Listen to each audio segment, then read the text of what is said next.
To find out what's happening with education and training sessions in 2023 and 2024, open a web browser, go to d73toastmasters.org, go to upcoming events and click on education and training sessions. Scroll down slightly and you'll see all of the sessions planned for 2023 and 2024. For more information, please contact education@d73toastmasters.org. So I'd like to officially welcome our Toastmaster for the evening, Christina Barbonio. So wonderful to have you with us and on screen tonight. Christina, please, let's get this meeting started. Thank you very much, Janine. Welcome, everyone. Welcome to our District 73 Education and Training session. As we gather here tonight, let's be reminded of the mission that guides Toastmaster International. We empower individuals to become more effective communicators and leaders. Furthermore, our district mission is we build new clubs and support all clubs in achieving excellence. Tonight, we are very fortunate to have three speakers who will generously share their expertise and experiences in conflict resolution, offering valuable insights and practical tips on how to address various challenging situations. Before calling our first speaker, allow me to introduce the fabulous Janine Wan, who will be serving as our timer for the evening. Janine's role is crucial in ensuring that our speakers stay within their allocated time limits, and we greatly appreciate her assistance tonight. Each speaker is allocated a maximum of 24 minutes for their presentation. They will receive a green signal at 20 minutes. Thank you, Janine. A yellow signal at 22 minutes. And if they reach the 24-minute mark, they will see a red signal indicating their time is up. The timekeeping system will help ensure that each speaker adheres to their allocated speaking time. Now, let's get on to our first segment. Our first speaker for today is Michael Clancy, who has achieved the esteemed Distinguished Toastmaster, aka the DTM. He has been an active Toastmaster since 2014. Can you imagine that, guys? Contributing his expertise and support to the district and its members as dedicated member of the D73 Pathways and Training team. His sense of accomplishment is evident as he takes pride in the opportunity to reciprocate the support he has received from fellow Toastmasters, both at the club level and district. His involvement has not only allowed him to give back to those who have been instrumental in his Toastmasters journey, but also provided him with the chance to connect with and assist the outstanding members of District 73. Ladies and gentlemen, let's extend a warm welcome to our first speaker, Michael Clancy, for his speech titled Conflict Resolution from the Leadership Excellence Series. Michael Clancy. Thank you, Christina. Welcome to tonight, everyone. First of all, I would like to start by acknowledging the Aboriginal people on whose lands I'm broadcasting from tonight, the Wurundjeri people. I pay my respects to their elders, past and present and emerging. Tonight, we're going to be talking about conflict resolution. Conflict is a part of life. As long as people have been around, there's been conflict, differences. It can be in the workplace.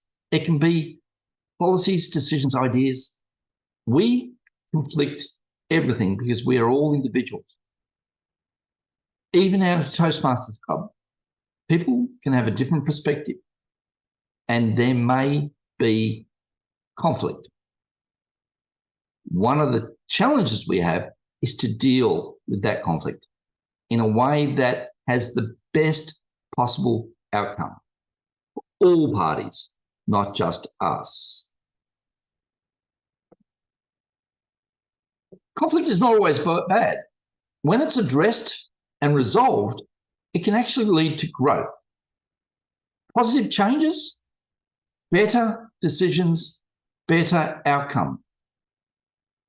But if it's not resolved, it can lead to further conflict. It can lead to rejection. It can lead to distrust and failure. As leaders, it is up to us to know how to handle conflict and to resolve conflict. So let's have a couple of different definitions. Conflict. This is what you get when two or more people have differences, real or perceived, that are not resolved. Now, sometimes we can find out that conflict is just perceived. People are talking about the same thing, but using different languages. Conflict resolution, though, is what we do to identify and address that conflict. And the important thing is to do it in a mature and respectful way.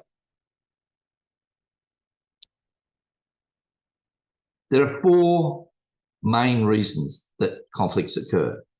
You may have different personalities, people who see things differently, even though they're looking at the same situation or issue. You can have simple misunderstandings. Language is one of those wonderful things that we use so often that can lead to conflict, because what I mean is not what you heard. It could be because there's an underlying issue that we both disagree on. And there are certain styles of leadership that people will turn around and say, I don't want to deal with that person because they don't lead in a way that I want to follow. So there's four main styles. Now, when we have conflict, there are a number of ways we can resolve it. First of all, we can ignore it, hope that it goes away.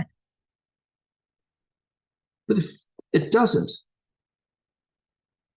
it will fester, it will grow, and people will start to verbalize, and that conflict will destroy your club, your meetings, anything it gets its hands on. Ignoring conflict is very rarely an option. Second way of dealing with it is just to smooth it over. Make excuses for a person who's said something. If the issue is more important to one party,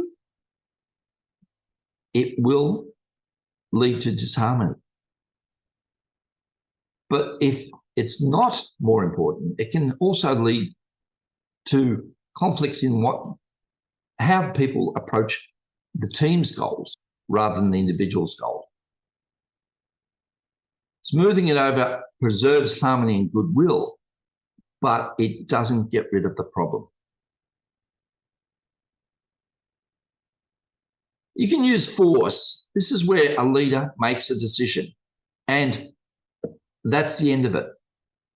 Now, that is probably a way of dealing with the issue in the short term, but it creates a winner and a loser.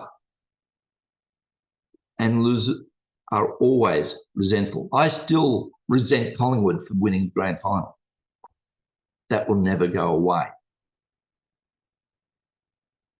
You can make a compromise. Now, okay, Brisbane played well in the grand final. They got close, but they didn't win. It still eats at me. Parties make a concession to arrive at the solution. Since both parties lose something, they still hold resentment. And that is nearly as bad as ignoring it in the first place. The best way to resolve conflict is through collaboration. Each side recognizes the other's needs. It puts value in those people and their ideas and accepts that there is difference, and you work together to achieve an agreement that resolves the conflict. Hopefully both parties win. There may be compromises, but if you have collaboration, both people are listening to what they wish to achieve out of this conflict. And you can often get a win-win situation that has no resentment, no distrust.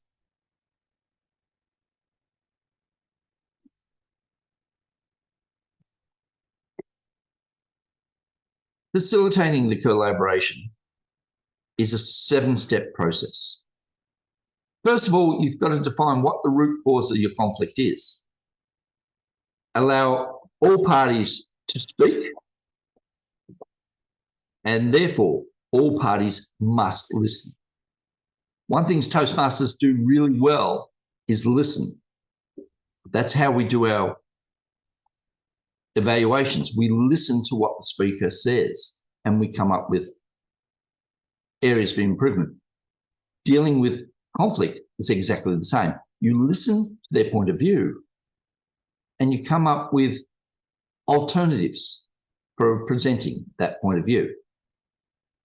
You can identify areas of disagreement and you can identify areas of agreement. You build on the agreement and try to reduce the numbers of disagreement. Together, you work to find solutions, hopefully reaching a consensus, hopefully building on those solutions to ensure that everybody has a win in the situation.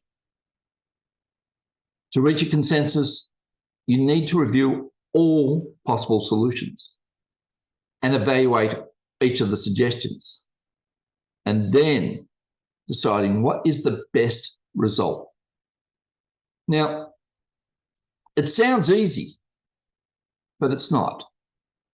Emotions get in the way.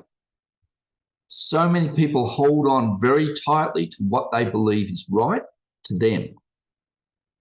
The secret is to keep a respectful, empathetic, and caring attitude towards everyone.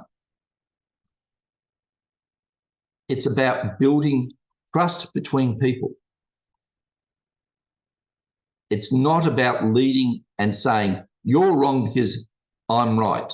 It's not a blame game. It's not a debate about who's right or wrong. It's about finding the same solution together.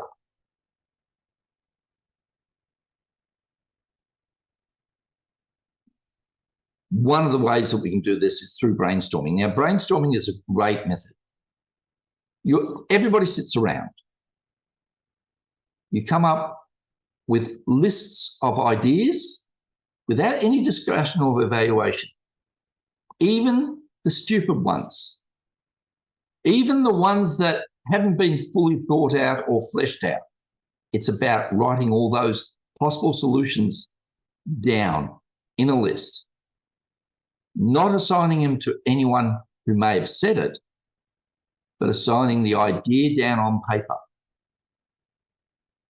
Once you've done that, go through them, go through each item on that list and look at the pros and cons about it. Ignoring who said it, looking at the practicalities, what are the barriers, what are the benefits? Positive and negative will be there for nearly all items.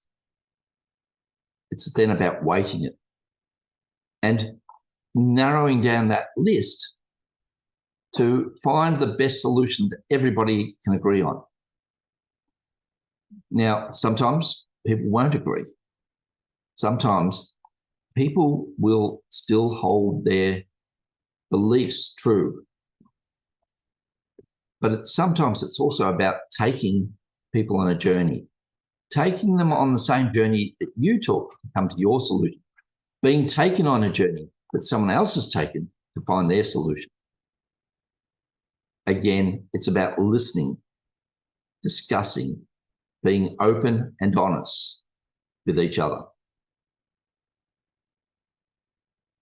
This has gone faster than I thought. I might have missed a slide. I'm going to go back in a sec. But whenever people are working together closely, conflict will occur. Differences in perspective, skill, knowledge, goals, communication styles, and expectations can all cause conflict. Conflict is an opportunity to solve team problems and keep everybody focused on team goals. It's not about building up the individual. It's about building up the team, making sure the best team outcomes are there. As Toastmasters, we should be using our leadership skills to make sure the discussion focuses on the issues, searching for solutions that are acceptable for everyone. Not shooting the messenger, not saying, that's Michael, he always jokes about everything. It's about making sure everyone is listened to. And when everybody wins, the team will be able to focus on its goal. And that is the important thing. As leaders, we must resolve conflict. Now, this has gone faster than I thought, which I'm going to go back because I think I might have missed it. No, I haven't missed a screen. So I will now open up for questions. All right. Thank you, Michael. Has anyone have questions for Michael? Yes, Or please. comment or Yep. anything? Yes, someone's. Who was May that? I? Yes. You may. Hi, You may. Michael. Just a question. One of the difficult, the challenges that I have when I'm in a conflict situation is to control the emotions, to not get defensive. Do you have any tips that can help with that? Yeah, try not to own the problem and try very hard to look at the problem from the other person's perspective.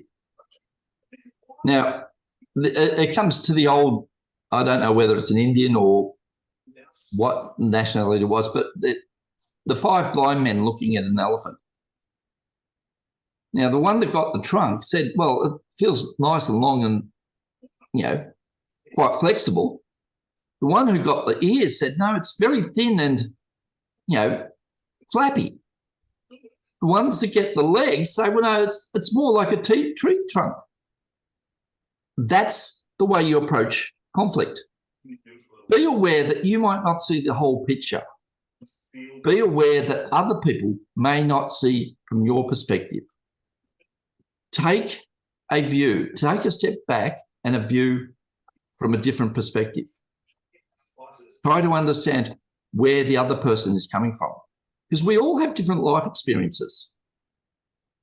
And most of our opinions are formed on those life experiences. So if you've had a bad experience, you'll be negative towards something that leads to that experience. If you have a good experience, you'll be more positive. It's about looking at other people. You know, I still get road rage. And sometimes Bibi tells me to just calm down and, you know, sit back. We're human. We're not perfect. But when dealing with conflict, with dealing with people face to face, we need to sometimes just step back, quieten down and listen. Try to understand from their perspective. Doesn't mean that we can't put our arguments across. It doesn't mean that we're always right or always wrong. Life is a compromise. Yeah. Any other wonderful that questions? That helps. Thanks, Michael. No worries. Yes, I have. Yep. Okay, thank you. Sometimes there are toxic people might be around with us. So how can we handle when conflict occurs with toxic people? How can we manage it? Yeah, and that's a difficulty. We can only manage ourselves. we can change our perspectives. We can try to calmly get them to take our journey, to understand where we're coming from, but it's not always possible. And sometimes you've got to say, well, this is a conflict that we're not going to resolve. Unfortunately, that is true. If people are toxic, you've got to wonder, why are they toxic? What's their goal? What are they trying to achieve? If it's not something that you're happy dealing with, then you might need to not just agree to disagree, you might need to do some other way of dealing with it. Some people don't realise they've got a toxic attitude. Some people may say, I'm being, stubborn, which I can be, but they've got to call me out. And then I've got to re-examine myself. We can only examine ourselves and try to understand others. Sometimes it's a case of asking them to try to do the same, but we can't force them, which is unfortunate. Sometimes we can't resolve the conflict. Doesn't mean we should stop trying, though. All right. Is there anyone else?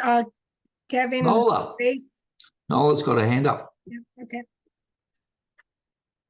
And she's on mute. Thank you. I know myself pretty well, and I'm a very impatient person. If I'm wanting to debate something, I need it done succinctly, and I need people to express their views and say what they mean to say. So for me, I think knowing yourself is the most important thing that we can take with us into the conflict. And I also think one-on-one is not the perfect scenario. We need sometimes a moderator that is there between the two individuals that can see the different personalities that they have. We had a wonderful example at our last deck meeting on District 73, when Kevin found that there were two people that had a conflict within the meeting.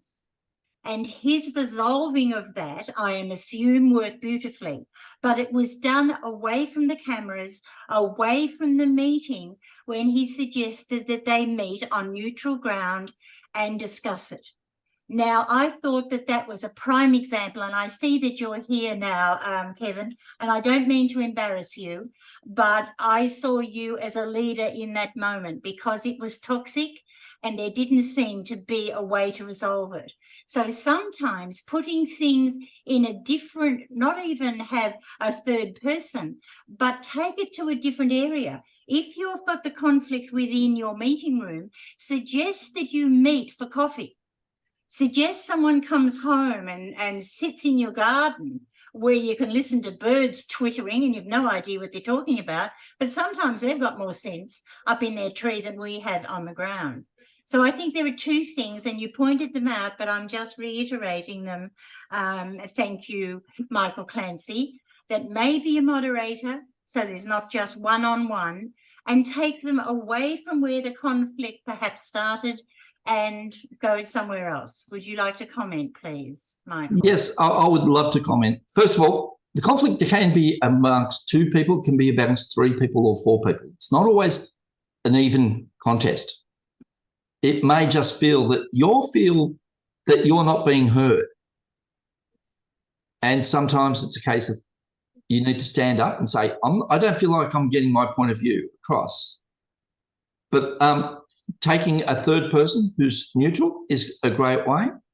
If it's a one-on-one, conflicts can sometimes be just in ideas. It can be, well, we're all in this together, but we need to come up with the best idea. Not all conflicts need to be toxic. Not all conflicts need to be absolutely daggers. Sometimes it's a smouldering fire. And a smouldering fire is just as bad as two people with daggers. So just, I suppose, if someone says something you disagree with, that then produces conflict with your ideals and their ideals. So it's a case of understand you've now got a conflict. They may not even be aware that you're in conflict, but try to understand from where they're coming from. And if you can understand where they're coming from, then you're not necessarily going to have that conflict because, okay, I can understand that you like Donald Trump and I dislike Donald Trump. But you're entitled to your opinion just as I'm entitled to my opinion. Let me tell you why I don't like Donald Trump, and you can tell me why you do like him. You know, I'm not saying you like Donald Trump, Nola. I'm just saying there are different perspectives that everybody has. Of course. Of course. But we're talking about conflict. We're not talking about people who have differing ideas of a viewpoint. We're talking about conflict. It's a totally different thing, in my view. It can lead to conflict. That's the problem. People get passionate about their ideas. People get passionate about their view on the world because they've lived their life to get them to that view. But what you've spoken about today, might I say, is more to the point where it's become toxic. Yes, yeah.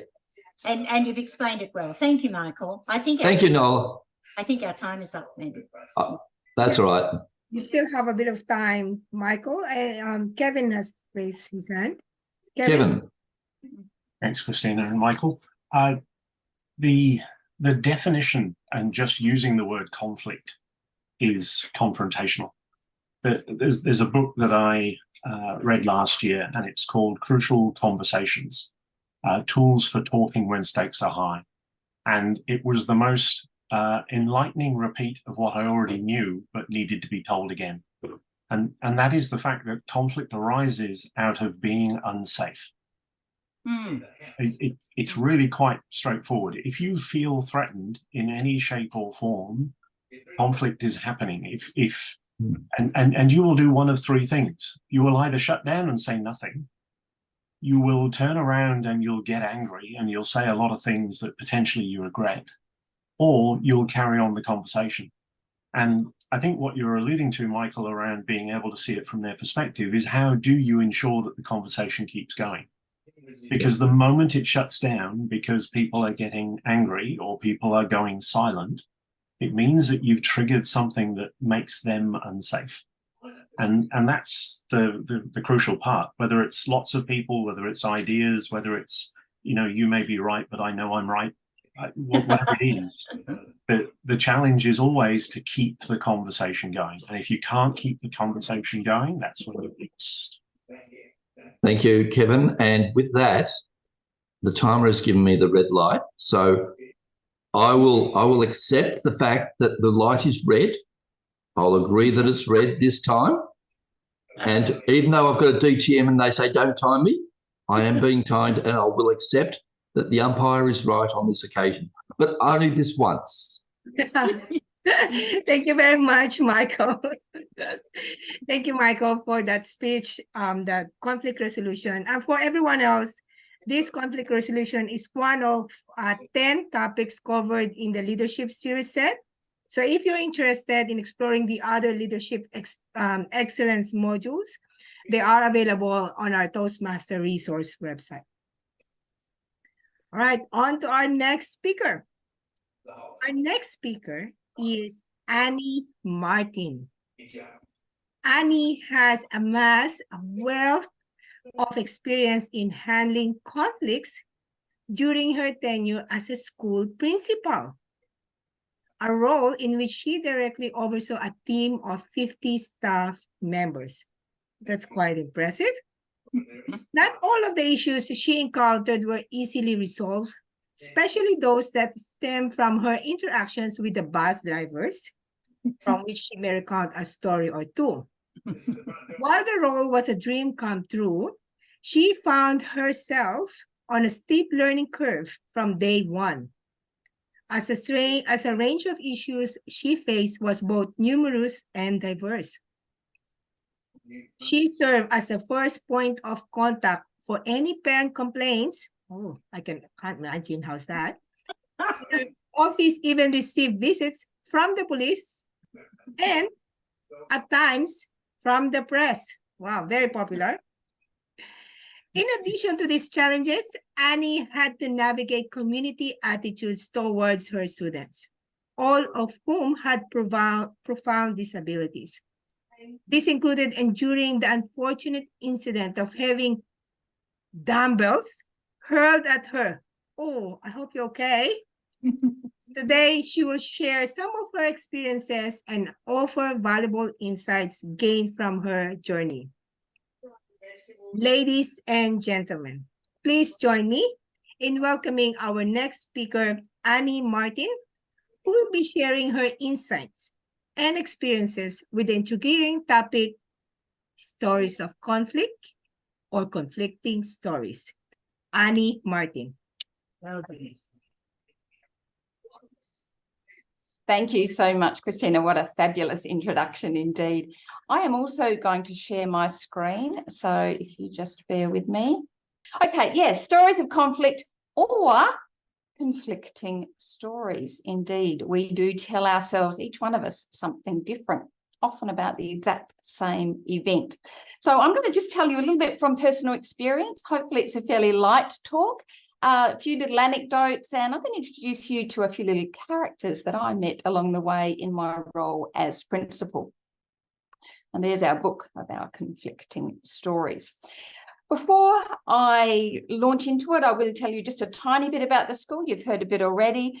All of the students had very profound disabilities. I was the school principal. I had worked in this school for about 15 years. I went away for 5 years to do other roles in education, and I came back as the school principal. So I had that little time away to come back with a bit more authority and a bit more experience under my belt. But I knew many of the characters that were at the school.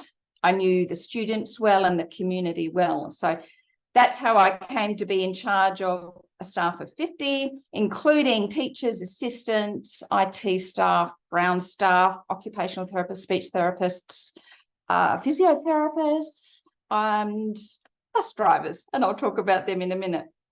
Great school and a great parent community, and above all, absolutely fantastic students. And I would love to give another talk one day about some of them. So that's me as principal, and I realised that just about everything goes via a principal's desk, from huge issues involving police or press or whatever, to tiny issues about whether we're ordering the right type of toilet paper or not. Everything goes through the principal's desk. But I'd like to tell you about what happened on day number 1. Tough day.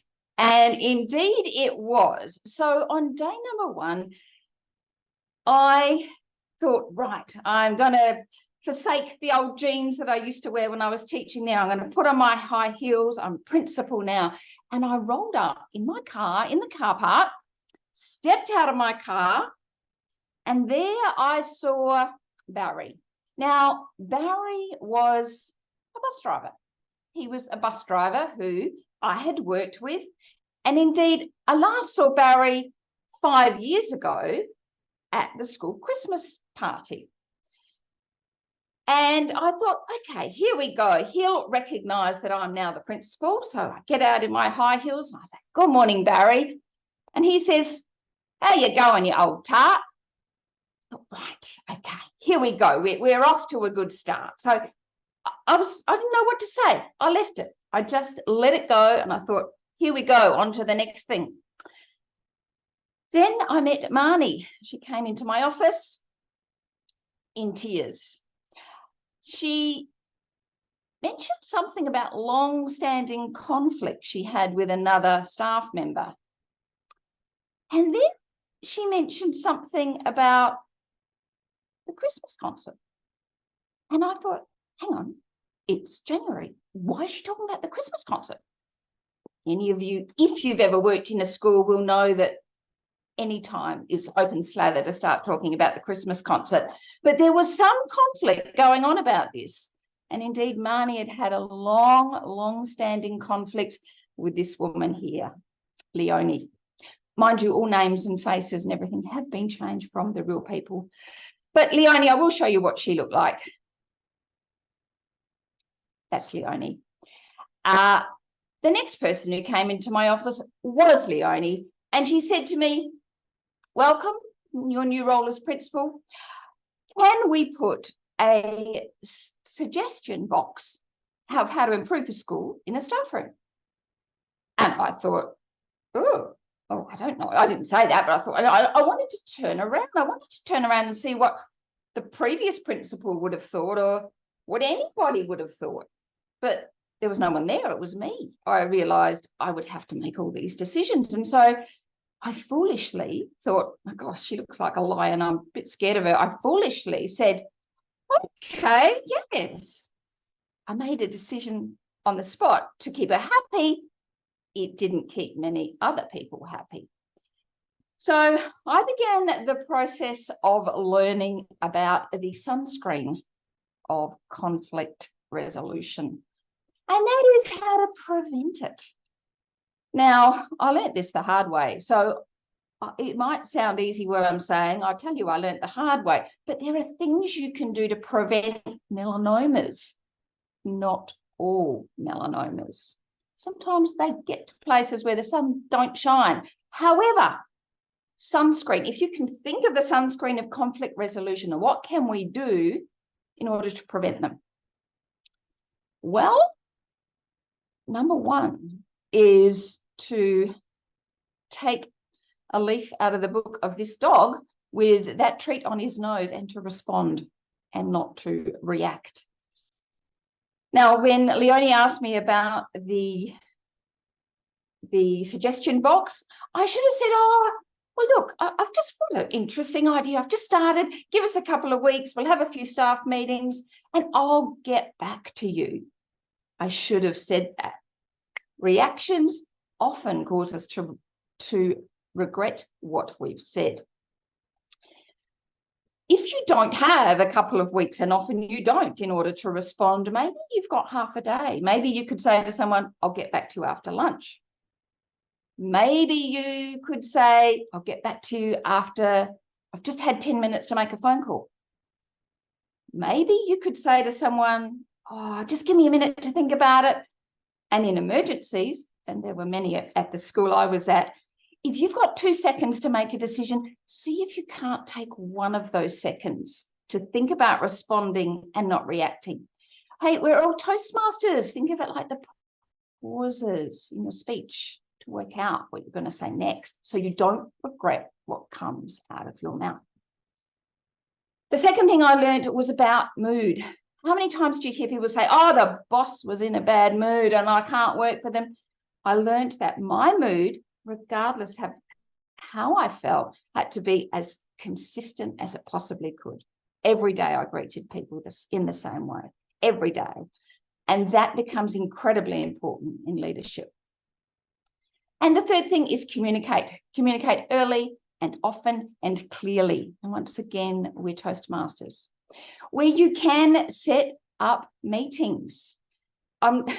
It's a fine line, but it is better to communicate regularly in short bursts than to let things slide. And when I walked into the school, the state of the staff meetings were pretty terrible. They started late. There wasn't an agenda. They weren't shared properly. And I came in like a Toastmaster with that agenda, and I started on time, and I kept the meetings quite short, but it regularly came together so we felt like a team. But I will talk now about emails in terms of communication, and I've coined the phrase myself, beware mails.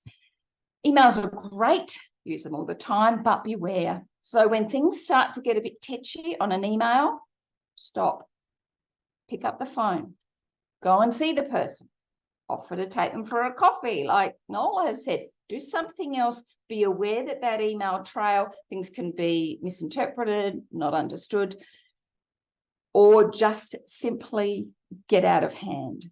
So beware of that, and also know that if you ever do say something about someone on an email, rest assured at some point they'll find out, with it being CC'd or be CC'd into someone else. So choose your method of communication. Now, I was the person that parents would come to if they had a complaint. And we had a beautiful parent community. I am not complaining about them, but understandably, things would occasionally go wrong. Things would happen maybe on the bus run and their child wasn't picked up on time, or whatever the issues were. And the issues were so very, very complex. And at times they were life-threatening because of the physical conditions of our students. But what I found was to give the time to parents. So this is one-on-one I'm talking about. I'm talking someone coming in to complain to somebody in authority. I would set aside an hour. And now that might seem like a huge amount of time. But what I would do is not talk other than to show great interest, show I was listening, continue to ask them questions. I would allow that person to talk it out. And I would literally, and I mean this, I would bite my tongue. I don't know if you've ever done that in a conversation, but I can tell you it works. It hurts, but it reminds you to stop talking and really listen, to keep the environment as safe as you can for the person. And I too have read the book that Kevin has suggested because Kevin had suggested it. And I'm halfway through reading it for the second time. And what I can say here is that it's about that person feels safe. They feel that they're being heard. And in the process of telling the story, they can almost sometimes clarify it in their own mind, or even let go some of the emotion around it and begin to see it clearly. Often things go round and round in our heads, and it's not until we actually speak them out loud that we begin to make sense of our own stories. So I would try to keep it as safe as possible for that parent. As I said, an hour might seem like a long time, but unresolved conflict will go on in the car park, and it will go on online, and it will just fester. So it really was worth the time that I would give to these parents. And in saying to the parent, in allowing the parents to talk, I was not interjecting all the time with but and giving them something that's a bit like a red rag to a bull. So the word but, we often have to use it. But it has a sense that everything you say before, you can disregard. Whatever you say after the word but is what the person really thinks. So I want to do a tiny little exercise here, and I'll need 2 volunteers. I can't actually see who's there at the moment, but I had thought, of course, I thought that Nola would be one. You'll be one, won't you, Nola? Yes. Okay. Phil, are you there, Phil? I am indeed. Yay, okay, here we go. We're going to play a very quick game between Nola and Phil. Nola, you are going to say to Phil, let's organise the District 73 conference next year. Yes, that's what, good. not yet. In a minute, wait, in a minute, you're going to say that to Phil. Phil is going to answer you with saying, yes, but whatever he wants to say. And then you're going to say, yes, but whatever you're going to say. Just do that 2 or 3 times and see how you go organising the conference.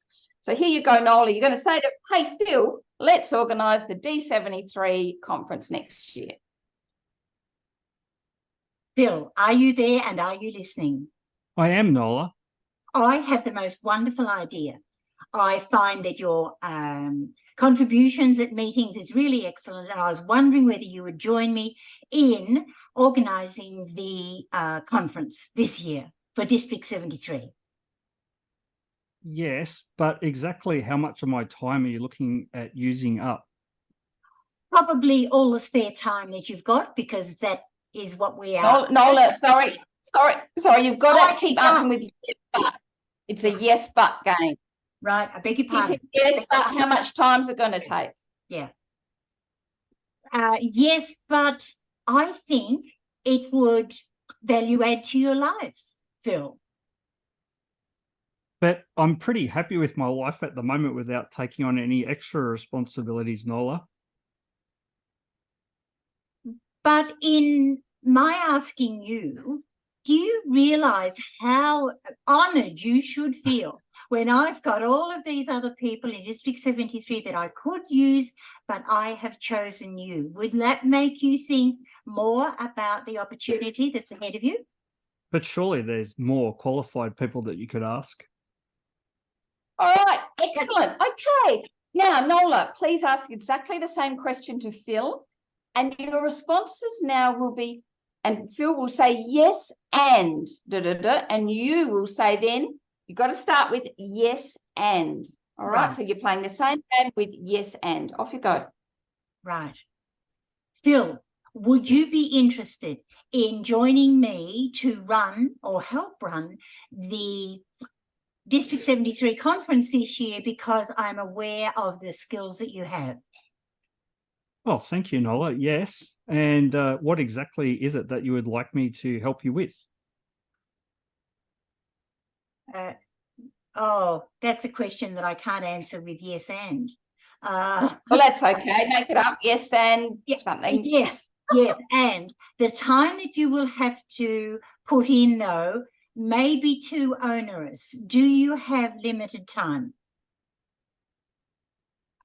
Yes. And therefore, if you can give me some sort of appreciation of how much time I would have to put in, then I can check my calendar. Oh, that sounds so promising. Oh, yes, right. I can. Oh, sorry, yes, I can do that. Yes, right. Is that okay? Good on you guys. That's great. Oh gosh, hang on. Okay, that's great. Play sometime when you get a chance. Play yes but and yes and you'll be amazed at how quickly things can skyrocket along, or how quickly things can be shut down, because that really the word but tends to shut things down and stop people, I guess, feeling heard or feeling safe in what they're saying. There you go. Right, I'm going to move on to dumbbells and cement trucks. So yes, I did mention in my introduction that I did have dumbbells thrown at me in my job. Now, this is because of the different stories that people tell themselves. Remember, the title of what I'm talking about is stories of conflict or conflicting stories. So our students arrived on the school on the bus. Now, that many of the students were in wheelchairs, or if they were walking students, they often had no speech, and they had very unusual mannerisms, I guess. And we had a man who was a local, and he would often walk the streets outside the school. It was pretty clear that he had mental health issues. And one day when he was watching me help to unload the students from the buses, he started shouting at me, and he was shouting like, "What are you doing to the students in your school? Like, what are you doing?" And I was just completely taken aback by him. And then he picked up, now they were only 2 kilogram dumbbells. It wasn't a big deal, but he did pick them up. He had 2 of them, and he held them at me. Luckily, they didn't touch me. They only landed on the ground a couple of feet from my feet. But he thought that the practices in the school had caused all the students to become so disabled. So the story that he was telling himself is, what on earth is happening there? And of course, it's an extreme story, but nonetheless, conflict can start this way. And indeed, the police were involved in an intervention order taken out against him so that he couldn't walk past our school anymore. I've got a little clip here. If it doesn't play from within PowerPoint, I will have to exit my screen and do it another way, but it's about a cement truck. Let's see if it's going to work.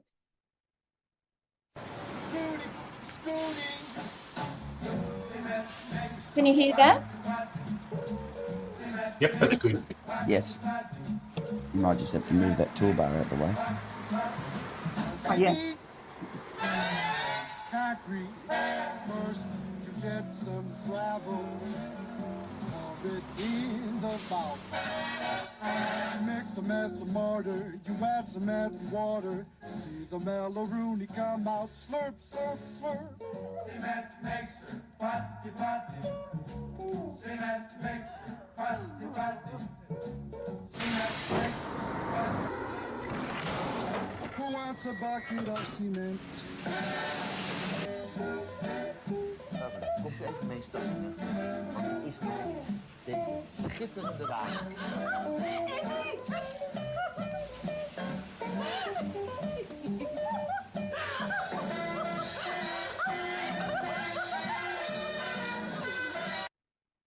There you go. That would certainly be well on the way to starting a conflict. Because you see, we all tell ourselves stories and we all see things from our own side. There you go. Is it a 6 or a 9? Both sides are correct, but the fact lies in the middle that a figure on the ground can be viewed from either way. And so absolutely, Michael was talking about this in his presentation. Everybody sees things from their own point of view. All right, take all the Barrys, all the bus drivers, they gave me a bit of a hard time. They were all men, they were all a bit older, they'd all had a bus license, they weren't used to the fact that I was coming in with more authority than when I'd left the school, and I had a lot of trouble with them. So I treated them like my year 9s, and I thought, right, like a year 9 class of naughty boys, if you like, because I had taught in mainstream. So they were my small class. And I thought, right, well, we're actually you're not used to having any meetings. You're used to ruling the roost. And I brought them in once a week. We would have meetings, just short meetings, but giving them that sense of being a team. And I will admit I'd buy scones or whatever to sort of entice them along to the meeting. But nonetheless, that began to help. But what really helped with gaining their respect was to think creatively about trying to find a solution to this. And so one day, one school holidays, I decided that I would go and get my bus license. And the look on their faces when they saw me go out to one of these huge buses, 8-ton buses, when they saw me go out and move it, and they were like, what has she done? And from then on, things began to change. So sometimes solutions can be creative to solve problems. Doesn't always work. But in this case, it went a long way. And now the Christmas concert. I don't know if you remember Marnie and Leonie at the beginning. These 2 staff members were always in conflict about a lot of things. And remember, Leonie was the lion.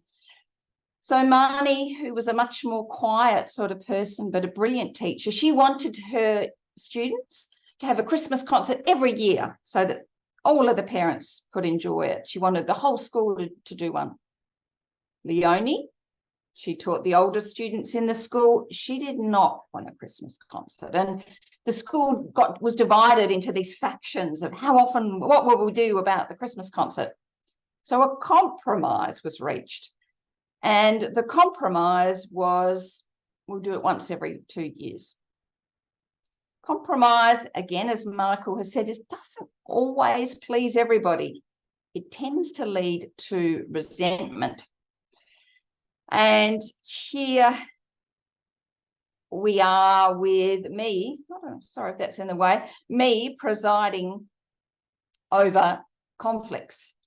And previously, what had happened, there was a compromise, which tends not to please anybody, actually. But the compromise was that the concerts are only held every 2 years. So what I did was act like a chief judge in a contest, got all the staff together, the factions of we've got to all be in a Christmas concert or we're not going to do them, and did exactly again as Michael was saying about let's listen to everybody's opinion, but let's chair it bloomin' strictly. And the chief judge here has to do something quite radical in a meeting, and that is allow equal airtime. Stop the person like Leonie, who's the lion, from dominating the meeting. It's what she's used to. She's not used to listening to other people. So you explain the rules to everybody. Okay, this is a meeting that's about this. These are the rules. We all have equal time, and I want to hear from everybody, including the quiet person in the room that you ask to speak. And all the facts are on the table, all of them. And all of the underlying, what's really going on. You're saying it's about this, but what are you really feeling about that? And finally, a solution was reached that was really good, that everybody actually enjoyed. And by chairing meetings like this in such a strict way, if you like, you're allowing people to feel safe and allowing different solutions to come out. Because remember, there could be a lion that's happening in your meeting. And what ended up happening was the junior staff felt They felt overworked with doing these Christmas meetings. The senior staff didn't want their students in them because that was too babyish. So we ended up making the senior students the ushers, and they did all the props for the Christmas concert. So every year we did the concert. The junior staff had to do less work because they had all the senior students working. The senior staff were happy. It was just, you don't need to know the ins and outs of that, but it's an example of where, if you dig down underneath what some people's are really feeling about a situation, a solution can happen that is a win-win. And it's a yes and solution. Yes, and let's do this. Yes, and your people can do this and be the ushers for the concert. Yes, and we can win and win. And it's often by solving a problem, not with the same parameters of what's caused the problem. It's that brainstorming idea that we heard about earlier. I can't see the timer. Can I be, what light am I on? You're red. now, Annie. Oh, I'm on red. Yes. All right. I'm going to stop. How long have I will stop right now or in about 1 second? Sorry, I haven't seen it. Finally, if as a leader, one person is weighing the whole rest of everybody down and too much of your time is happening, it is then time to resort back to the agreement with which this person has agreed to enter your environment, your workplace, whatever it is. And that's probably another whole other talk, but it is a process. And I've certainly had to act in terms of some staff members. One of them could potentially have been the woman who looked a bit like a lion, potentially had to go down this path in order to change the outcomes for her and for the school. But to conclude, sunscreen of conflict management. Respond, don't react if you can, possibly. Have an even mood, communicate, beware of emails. Sometimes listening and not talking is most useful, but dumbbells, everybody's got a different story. See situations from both sides and be a judge, be a tough judge and a neutral judge when you're called upon to try and iron out a dispute. Compromise isn't always the way forward. Keep people safe, as in that brilliant book, Crucial Conversations. There's going to be a lion everywhere. Look out for them. And hopefully you can find win-win solutions. Sorry for going over time. That is all from me. Thank you, Annie. Your stories were captivating. I thoroughly enjoyed them. I appreciate your valuable practical tips. And one in particular that stands out is bite your tongue and listen. And yes, and instead of saying yes, but. So thank you very much, Annie. All right, our next speaker is Phil Wilkes. Did I pronounce it correctly, Phil? You did. Phil Wilkes. Introducing Phil Wilkes, an Airbus A380 pilot with a renowned international airline.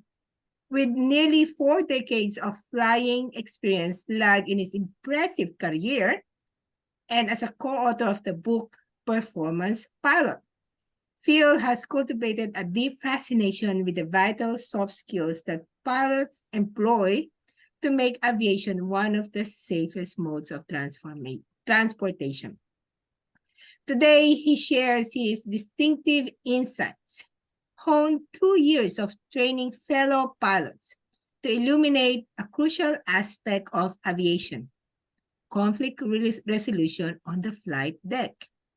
Please join me in welcoming Phil Wilkes to the stage for his speech, Difficult Conversation with Pilots. Phil Wilkes. Thank you, Christina. Could I just check that everyone can see my opening slide? Yes. Yep. Okay, fantastic. So when I was first asked to give a talk on conflict resolution in teams with an emphasis on the flight deck environment, I actually struggled to think of a time that I'd actually seen any serious conflict on the flight deck. I asked many of my work colleagues, and we all seem to come to the same conclusion. That's that everything we do on the flight deck tends to be aimed towards avoiding conflict in the first place. Speaking to our humans factors trainers at work, however, they gave me a more nuanced definition of conflict to contemplate, something around the lines of what Michael was talking about.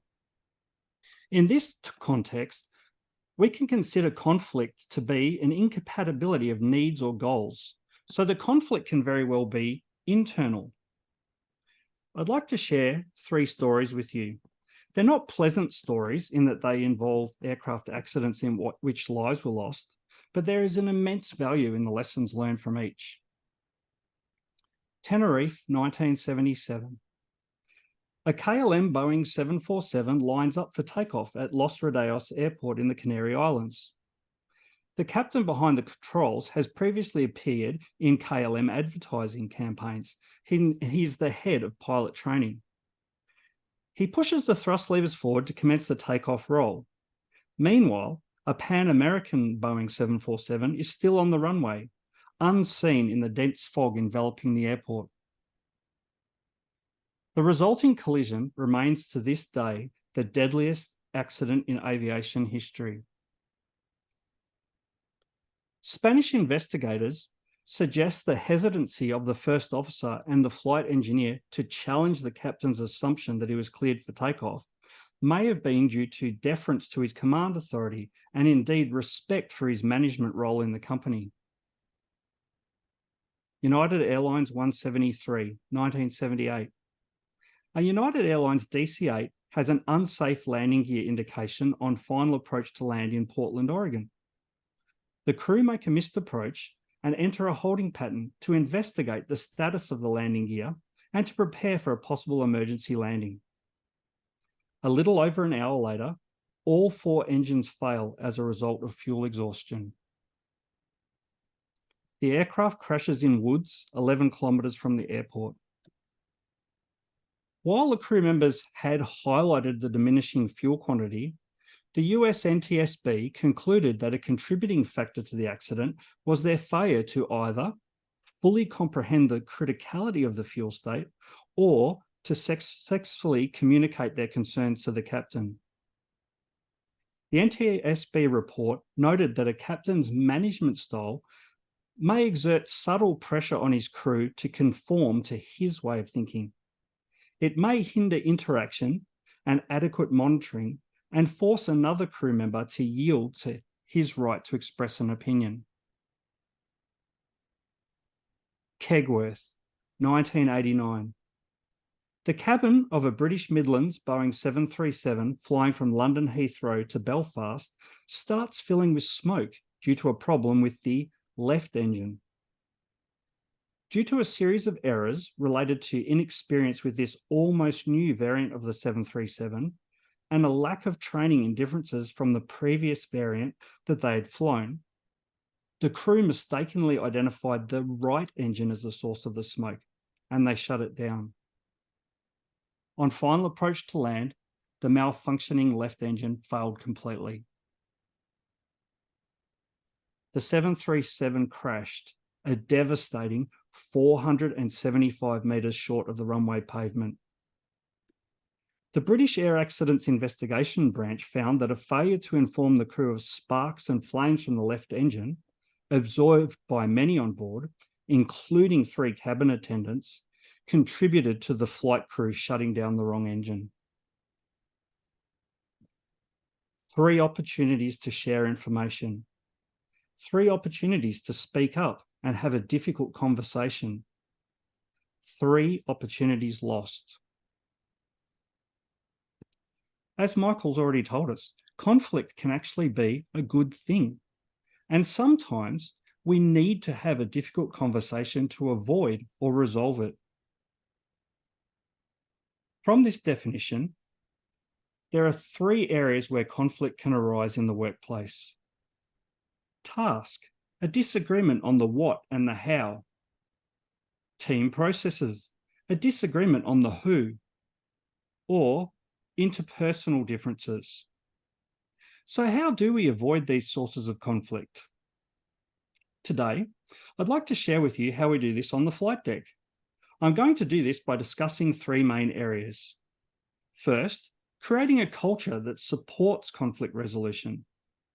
Secondly, communication, specifically looking at one tool that we use for raising concerns on the flight deck.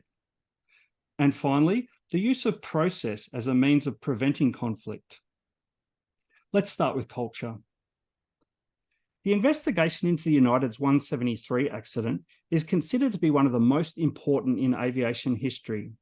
Why? In their investigation report, the NTSB recommended that airlines be urged to indoctrinate their flight crews in the principles of flight deck resource management, with particular emphasis on participative management for captains and assertiveness training for other cockpit crew members. Within weeks of the NTSB recommendations on United 173, NASA held a conference to examine the potential merits of this training. And in 1981, United Airlines instituted the industry's first crew resource management program. Crew resource management, under its various guises, is now a staple of airlines training around the world. One of the key tenets of crew resource management is that for crew members to feel empowered enough to assert themselves and actively participate in the management of an aircraft, they first have to be operating in an environment that encourages this. We use the term authority gradient to describe the difference in perceived or actual authority or power within the cockpit of an aircraft, particularly between the captain and the other crew members. An adverse gradient can result from vast differences in experience levels, assertive or even aggressive management styles, the norms of a deferential culture, or it can come purely from the positional hierarchy. Let's face it, on the flight deck, it's a bit of a benevolent dictatorship. The Civil Aviation Safety Regulations invest the pilot in command with absolute authority over the disposition of the aircraft and all of its occupants, passengers or crew. If the authority gradient is steep, there is a significant power differential between the captain sitting in the left-hand seat and all of the other crew members. The captain's decisions and commands are rarely questioned. Other crew members are deferential to the captain. Let's look at a couple of examples. Yogyakarta 2007. The captain of a Garuda 737 makes an excessively steep approach at Yogyakarta Airport, 185 kilometers per hour above the recommended speed and not configured for landing. The captain ignores repeated warnings from his co-pilot to abort the landing, but at no stage does the co-pilot take the initiative and take control of the aircraft. The aircraft slams into the runway and, unable to stop, plows into a rice field and bursts into flames. The co-pilot had roughly 1/10 of the flying experience of the captain. Korean Air Flight 801, 1997. A Korean Air Boeing 747 is on approach to the international airport at Guam. Errors by the captain lead to the aircraft becoming dangerously low on approach, but he isn't challenged by the first officer or the flight engineer. When the captain is finally urged to abort the approach, it's more of a suggestion that he's made a mistake rather than an explicit warning or instruction. 6 seconds later, the aircraft crashes into a hill short of the runway. The NTSB noted that problems associated with subordinate officers challenging a captain are well known. In the 20 years prior to this accident, Korean Air had lost 6 other aircraft, a loss rate much higher than other airlines during the same period. To turn around their safety culture, Korean Air addressed legacy issues within the South Korean flight crew culture. In this culture, the captain held absolute authority, and subordinates were highly deferential and reluctant to challenge this authority. To create a cultural shift, Korean Air implemented measures such as encouraging a more open and assertive communication style within the flight crew. Of note, they brought in management pilots from a US airline to facilitate this change. In Australia, culturally, we don't tend to have an issue with speaking up and questioning authority. and Australian pilots are no exception. This isn't necessarily appreciated outside of our country, and anecdotally, we have a reputation for being very direct, sometimes referred to as astronauts when this cultural difference is raised. Crew resource management principles emphasize the creation of a shallow authority gradient. This is characterized by a balanced distribution of authority in a collaborative atmosphere. All of this requires a leader to de-emphasize the hierarchical relations and emphasize team decision-making by mutual agreement. So how does a leader establish a shallow authority gradient? Firstly, by inviting challenge. Hey, I don't know everything. If you see something you don't like, speak up. If I do something rogue, it's most likely a mistake. Or, my own personal favourite, if you feel the need to save my pilot licence, go right ahead. I'll buy the beers. The other way is by actively seeking input. When a decision needs to be made, seek information as a first step and generate options based on everyone's input. Seek junior members' opinions first, i.e., don't lead the witness. One of the advantages here is that it avoids the bias where junior team members automatically defer to the leader's opinion. It also requires being open to opinions. This sounds a lot like seeking input. It's adjacent, but not the same. It's also adjacent to my final point, and this last one should be a given for Toastmasters: active listening. Being open to opinions and active listening go hand in hand, as they recognize, as the leader, that you don't necessarily have all the answers, or for that matter, all of the information. They involve asking open questions and not having a final decision in mind. They involve starting the decision-making process fully informed and cognizant of the concerns of the entire crew. Some very simple examples of this on the flight deck is when we're making a fuel decision for the flight or discussing threats that need to be mitigated for a departure or arrival briefing. The pilot flying will almost certainly open this discussion by asking the most junior crew members for their input first. I've actually seen consensus reached on fuel decisions, for example, where the crew members never actually find out what number the pilot flying had in mind at the outset. Communication. Even if the environment and culture is set for open dialogue, there is no getting around the difficult conversations need to be had to resolve conflict at times. Sometimes these need to be had in time-critical circumstances. This can be particularly difficult if direct communications are not your default style. As part of crew resource management training, many airlines even provide tools for direct communication. One such tool for resolving safety or operational concerns is known by the acronym RAISE. Each letter in RAISE represents a stage of escalating concern. Let me give you a real-world example. An aircraft is on final approach to London Heathrow's runway 09 right. Due to systems degradation, the autopilot systems aren't working, so the captain is manually controlling the descent. Compounding his workload, it's also nighttime. Turbulent, and they're in cloud. So he's totally reliant on his instruments. He is a capable operator, but let's just say he's having to work hard. His extra capacity before hitting overload is somewhat diminished. The first officer notices that it's getting very noisy on the flight deck. They've entered a storm cloud. The rain is very heavy. The first officer is concerned that their landing calculations may not cover the contingency of the runway being contaminated with water patches. He decides to use the RAISE tool. The R in RAISE is for relaying information. Hey, we don't have landing calculations for a contaminated runway, and it's raining quite heavily now. Okay, says the captain as he concentrates on flying the instrument approach. The A in RAISE is for asking questions.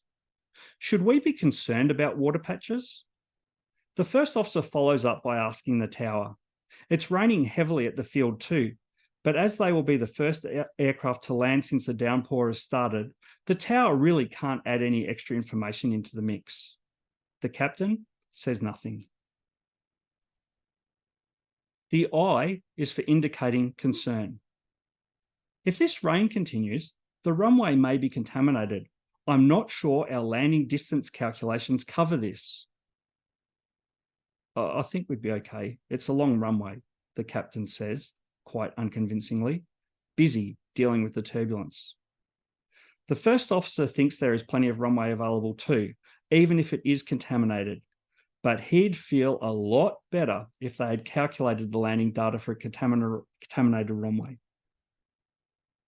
The S is for offering solutions. By now, the first officer really wants the captain to break off the approach so they can consider the ramifications of the heavy rain. This is what he offers up. You know, we have plenty of fuel remaining. The captain responds, yeah, let's go around and update our calculations. Had he not taken the first officer's hint, the final step would be to resort to the Ian raise, emergency language. Emergency language takes the form of some sort of directive. Stop, climb now, go around, or the very direct phrase, Captain, you must listen. If emergency language is used on the flight deck, it's acted on immediately. Questions can and do wait. If emergency language is not acted on immediately, the expectation would be for the first officer to take control of the aircraft. We even have phraseology around that, taking over. When using raise, do you need to progress through all of the steps? No. You can jump in at whatever level seems commensurate with your level of concern or the time criticality. Let's look at another real-world example. An aircraft is turning onto its final approach in Singapore. The pilot flying is a captain training a new first officer sitting next to him. A third pilot, acting as safety pilot for this training flight, notices a large thunderstorm on the weather radar. No one has mentioned it, but it will almost certainly impact a safe approach to land. As no one has acknowledged this storm, he speaks up. What are your intentions regarding the red on the radar? The trigger works and the captain responds immediately. Tell air traffic control we're breaking off the approach. We need an immediate right-hand turn. The storm closes the airport and the aircraft lands safely an hour later. In case you missed that one, the safety pilot here jumped immediately to the second level of raise. He asked a question. But what has this got to do with me? Does raise work outside of the flight deck environment? It certainly does. As just one example, I've heard of the raise tool being used by organisations as a tool for managers and subordinates to call out inappropriate behaviour, such as bullying or harassment. I've also seen it used to escalate concerns and champion change over lax infection prevention controls within the hotel quarantine environment during the worst of the COVID pandemic. The advantage of raise for difficult conversations is that it provides a structure for resolving conflict. It's a non-confrontational way to add information that a decision maker may not have been aware of. And if the recipient has been trained in raise, they will recognise the triggers and potentially be more open to what is being communicated. The raise tool is something that lends itself to use in the process that we call managing upwards, the process by which subordinates drive outcomes. On the flight deck, we rely on many communication protocols for such things as establishing shared mental models, communicating with intent, and relaying information in a timely manner. The raise tool is just one of our tools, but it's certainly a good one when trying to mitigate against conflict. I like to think of it as a tool for helping someone else arrive at a behaviour we want them to be demonstrating, but for them to own that decision. I'd now like to rewind a little. At the start of this talk, I defined conflict in terms of an incompatibility of needs or goals. Within this context, much of the scope for conflict arises due to disagreement on the what, how, who, and when of task completion. With this in mind, I'd like to venture process as the final key as to how we mitigate against conflict on the flight deck. Much of what we do is driven by highly prescriptive and thoroughly documented processes. We have regulations put in place by the regulatory authorities. The aircraft manufacturers publish procedures, task sharing, and techniques for operating the equipment they produce. And over the top of all this, the airlines publish their own documentation to establish how they want their aircraft operated to meet all of the regulatory obligations and manufacturer limitations. With well-defined processes, a lot of conflict can be resolved and personality removed by a clear focus on not who is right, but what is right. Another part of avoiding conflict based on the who, what, when, and how is shared mental models. I include this as part of process, as sharing information and conducting briefings is a large part of our process on the flight deck and how we establish a shared mental model. A big part of establishing a shared mental model is the use of briefings. All departures and arrivals are briefed, both what is anticipated and contingency procedures. How are we going to depart or land? What if there's a problem on the runway? What if we have an engine failure? What if we can't land? Our briefs are threat and error management based. We identified threats and discuss the means to mitigate them. Crew resource management best practice is used. The briefs are interactive with input sought from other pilots, giving them the opportunity to brief their own roles, ask questions, or clarify, make suggestions. Briefings are usually conducted by the pilot flying. By them sharing their thinking and plans throughout the flight, it gives others an opportunity to either buy into the shared mental model or to speak up. We maintain a shared mental model throughout a flight by a continuous sharing of information as it comes to hand. Information that appears to mean little to you may very well be consequential and serve as a trigger for someone else on the team.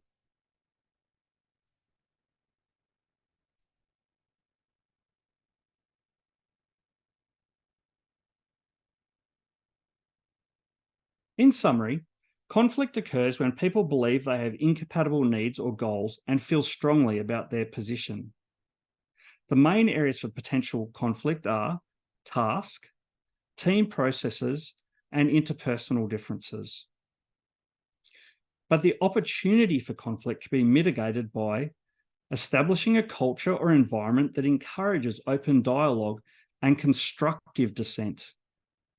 Using tools such as RAISE to constructively approach conflict situations, and using documented processes and procedures supported by a shared mental model to provide clarity on roles and responsibilities.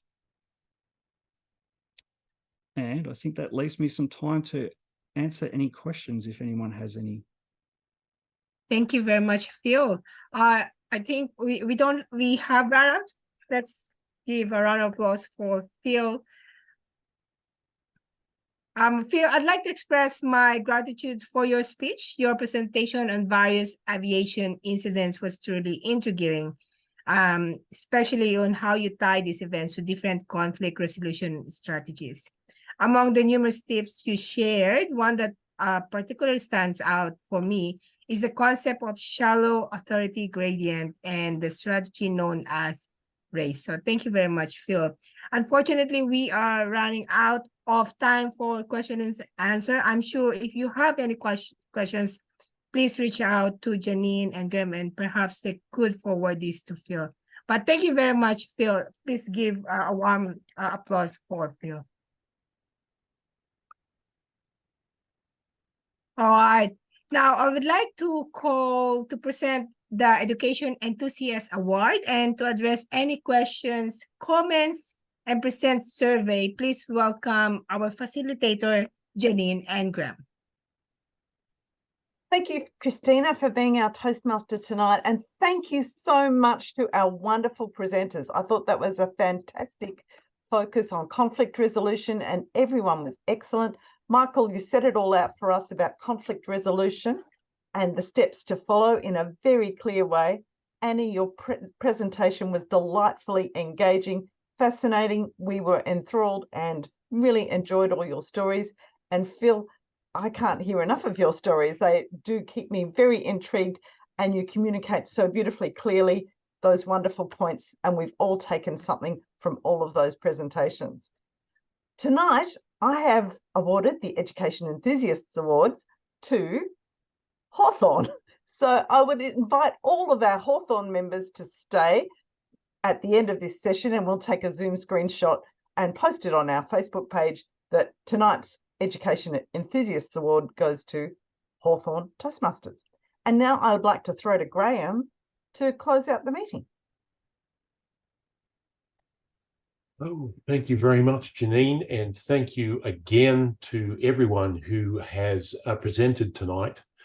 I really, really wanted tonight's session to be as practical as we could be, and I think we definitely got that. We started out with establishing the processes of conflict, what can happen, and then we've heard some really practical stuff from both Annie and Phil, and that is exactly what I wanted. So thank you very much, everyone. Thanks everyone for making the time tonight and attending our session.